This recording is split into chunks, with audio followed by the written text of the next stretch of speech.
Where is sense? There is no logic. O, tay, para madali tayo. Iyawan Diyos. Pumanakit kayo. Sa tulog yung nakabalik tayo. Ang una kong ibabalik, yung bakuna laban sa pneumonia. Naalala niyo yung binili ko dati, ang bakuna ko? Laban sa flu. Tama ba rin? Ibabalik ko yung vitamin C na matanda. Ibabalik ko yung vitamin C na bata. Ibabalik ko yung metformin, losartan. Ibabalik ko yung vitamins, iron, and calcium. Bakit? Yun ang kailangan ng buntis na isang ina. Kailangan niya ng iron at calcium. At tay, ibabalik ko yung bakuna sa sanggol. Mukhang wala na rin nagbabakuna sa sanggol.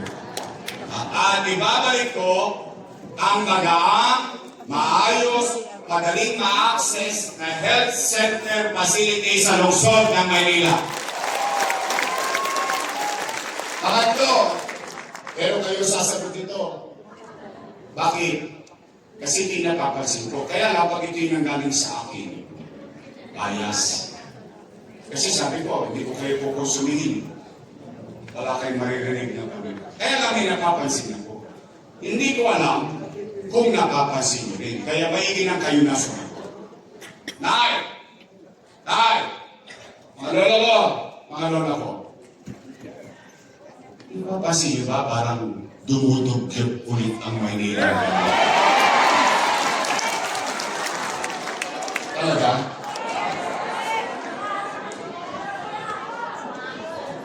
Talaga? Napapansin yung basura, limasin ko na ulit. Yung mga talongges ng kalat na ulit. Araw-araw na lang tayo nasa balita. Nagbalik ka na sa Olimpo sa Espanya. Snatcher. Tay, ano nangyari sa basura natin? Ako ba?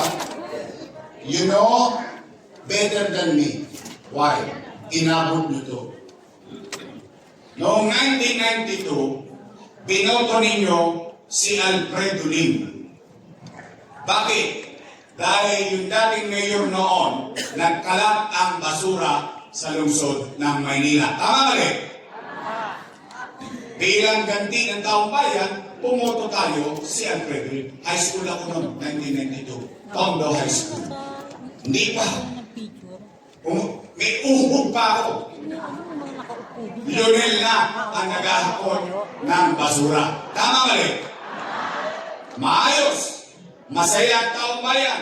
Natutuwa ang taong bayan. Tamang oras, tamang hakot, nakakapasok ng iskinita. Hanggang doon sa may isa, nakakapasok ang truck ng basura. Nakakapasok kahit saan. Tama ba rin? Eh, ganyan yung truck. Hanggang kanto lang. Tay, tuloy-tuloy yan. Ilang mayor, magkakaaway na mayor, magkakakompetensya mayor, binabalik lagi ang unit. Nung tinanggal na manihirap, ano nangyari sa atin ulit? Basura ulit. O, pagkaupo ko, binalik ko. 5 taon, maayos naman tayo. Masaya naman ang tao. Nakukolekta ang basura. Tinanggal na naman ngayong December. Ano nangyari sa atin? That's my question.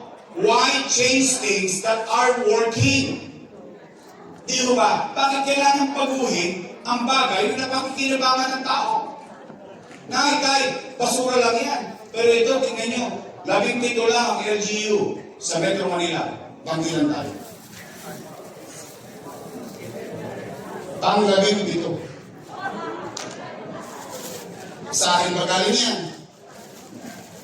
Philippine Statistics Authority. Lalabing din, tinanong pa tayo ng Bateros. Ang Bateros ay hindi city. Ang Bateros ay munisipalidad. Ang tinda, itlog, penoy at balon. Tayo, kapitolyo ng bansa. Economic growth, nasa pundilyo o nasa laylayan tayo. Kung dito number 17 out of 17, dito number 1 naman tayo. Sa krimen. We are now number 1 in crime index in Southeast Asia. Ano? Is this Philippines? No. Mga siyudad po yan sa Southeast Asia. Tanong, no? Meron lang ba yan? O talagang nararamdaman natin marami namang patayan, holdapan, snatching, kriminalidad, pati droga. Mga tulongis nagbalikan na naman sa Maynila. Nararamdaman niyo ba? O isang araw lang, rin yung tanghaling tapat. Saan ka nakakita? Bata, dalawa. Jeepney driver. Akala lang na mamalimos. Yung pala sinagtang yung kita ng buong jeepney driver. Kaya sa tabi niyo. What's happening to us? Bakit naman parang ikinikipit, balikat lang nila yung pamumuhay natin? Yung kapanatagan ng mabuhay ka sa Luzon. Nay, real talk. Naalala niyo ba, noong panahon ko, may gobyerno sa umaga, sa tanghali, sa hapon, sa gabi, hanggang madaling araw, may gobyerno sa lungsod ng Maynila. Naalala niyo yun? Naalala niyo ba yung gobyerno ng Mabilis Kumilos? Then, mga lolo't lola ko, help me make Manila great again. Ang apat at ang huli, parang uwi na. Ito na rin ako. Malamang ito, maraming titila po ng kaldero sa bahay. Walang nagsaing, nandito lang kasi magsisimisan kayo kami. Pero, ito yung pinaka-importante. Bakit? Pera ng taong bayan. Mahalaga ba sa inyo? Dapat lang. Pera niyo yun. Sige. Tay. Nakalulungkot isipin na yung mga dati kong kasama na nung araw puri ng puri sa akin. Papuri rito, papuri ron, papuri rito, papuri ron. Puro papuri. Ngayon, ako na ang pinakamasama sa paningin nila. Anong sabi? Si Yorme, maraming iniwang utang. Narinig niyo? Narinig ko rin eh. Sila ba may sabi? Napanood ko din eh. Tanong, gusto niyo ang marinig ang sagot? Dapat lang. Gusto niyo ba marinig ang sagot galing mismo sa akin? Dapat din. Why?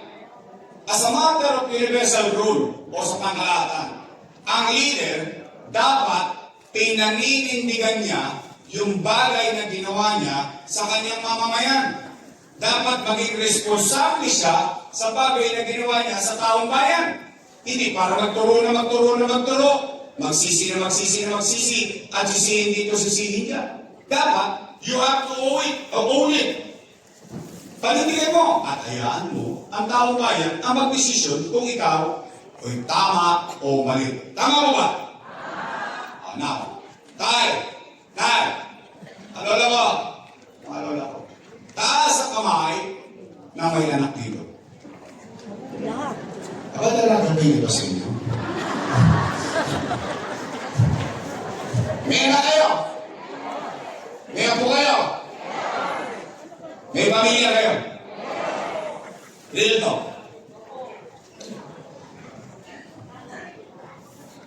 Kapag walang makakain ng anak niyo, gagawa niyo ng paraan.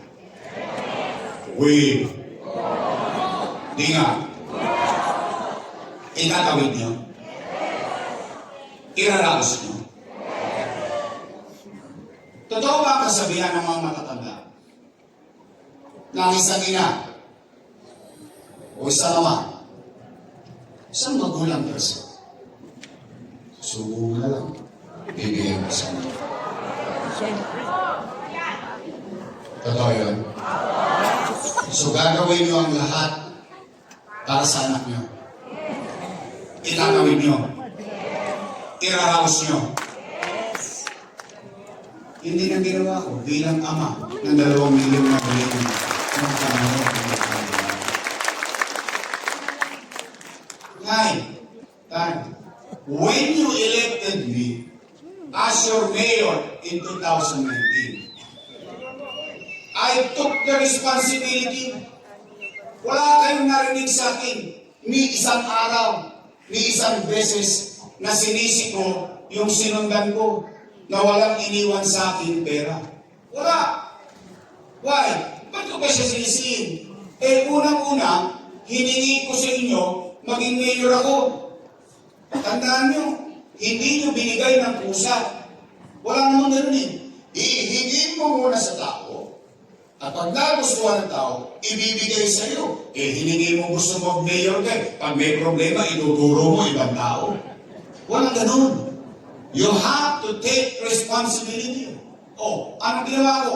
Kahit wala tayong pera, kahit wala kayong narinig na reklamo, at wala akong tinurong na linisipa, unang araw, nililinis ko Maynila. Nagadudyot ang Maynila ng araw eh. Banil dito, banil doon, libag dito, libag doon, tolongis dito, tolongis doon, si Eddie, si Pati, nagkalat sa kalsada. In fact, buti hindi pa kayo kumain. Sa labas ng opisina ko, may tayo eh. Hindi ba? Sa labas ng office of the mayor, nakaapak pa nga ako eh. And I told CDO employees, how can I govern and ask the people of Manila na linisin nila yung bakuran nila, kung sarili natin bakuran, puro echas. Ano nangyari? Nalinis ang Manila, nabalikan din istorya sa kalsada para sa taong bayan. Umaaliwala sa tayo yung mga tolongis, nag-aalisa na si Edith Pati, pinagbakasyon ko na. Umaangat na tayo. In fact, ito, siya sa atin ninyo ha. Dapat itong itamos ng ilong bilang batang Manila. Yung ginawa natin sa Manila paglilinis pagsasayos, ginawang DILG Memorandum. Ipinatutupad sa buong Pilipinas. Naalala niyo? Ano sunod kong ginawa? Kinausap ko mga negosyante. Ano sabi ko sa lahat? Chamber of Commerce, American Chamber of Commerce, Makati Business Club, Filipino-Chinese Chamber of Commerce. Bakit? Ano sinabi ko? Patawarin niyo na ang Manila, bumalik na kayo sa Manila. Bakit gusto sila maghanap buhay sa Manila? Kasi gusto ko magkatrabaho ang tao. In fact, I went further and talked to McDonald's, Jollibee, Mag-Inasal, and so on and so forth. Sabi sa bakit sa Japan, ang senior citizen, pwede pa magtrabaho? Bakit dito hindi tumatanggap ng senior citizen? Ano nangyari? Pinagbigyan ako. Mga PWD, mga senior citizen, nakapagtrabaho. Kumikita. Night time. Ang krimen sa Maynila. Paano na-resolve? Ano sabi ko? Kayong mga kriminal, hindi ko kayo mapipigilan gumawa ng krimen sa Maynila. Kung inalita kayo, hindi kayo mabantayan ng 24 oras ako kaya. Pero anong garanti ako sa mga taga-Maynila? Ano sabi ko, mga bata Maynila, manatag kayo, pag dito nila ginawa sa Maynila, ang ikamamatay ng Tolongis at ng kriminal, puyat. Bakit? Hindi ko sila patutulugin ng mahimbing hanggat hindi sila nakakalawit ang mga alagad ng batas at iaharap sa husgado at iuhoyo. Bakit ko sila gustong ipakulong? Bakit yun? Pwede naman niyang gayin eh. Bakit gusto ko ipakulong? Alam niyo bakit? Ayaw ng kriminal makulong. Alam niyo bakit? Bakit ko alam? I grew up with them. Yun yung mundo kinalakihan ko. Bakit alam ko? Kasi sa loob ng kulungan, parang impyerno.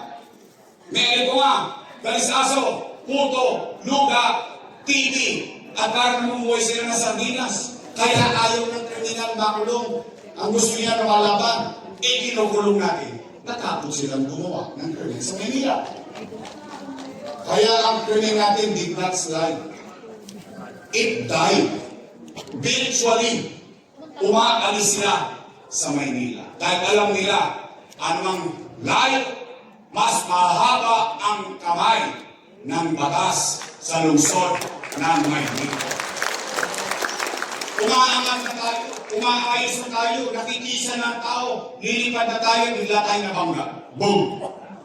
Bakit? Magkapandemya eh. Tanong, mawulahan ko ba magkakapandemya? Anong epekto ng pandemya? Wasak ang ekonomiya. Nino?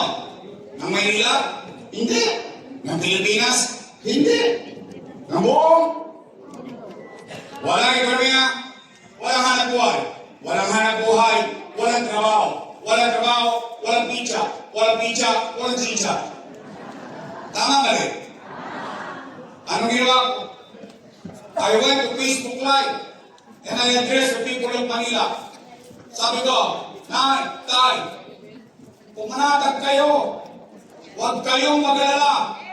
May awa Diyos. Pag wala na akong maibibenta, nakita niyo itong relo na si Dion, ipatatas ako to kay Tambunting, makaraos lang tayo.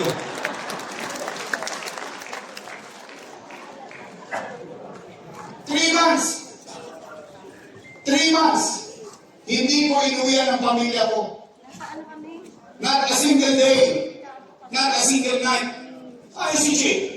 Ayan, dinadalan ako ng pagkain niya sa City Hall. Kaya nakikita niyo, minsan nakashort ako. Kaya minsan nakikita niyo, parang bagong gising ako. Why? Pinagano na tao ba rin? 2 milyong bibig umaasa sa kanyang pangalan. So, ano po naging epekto?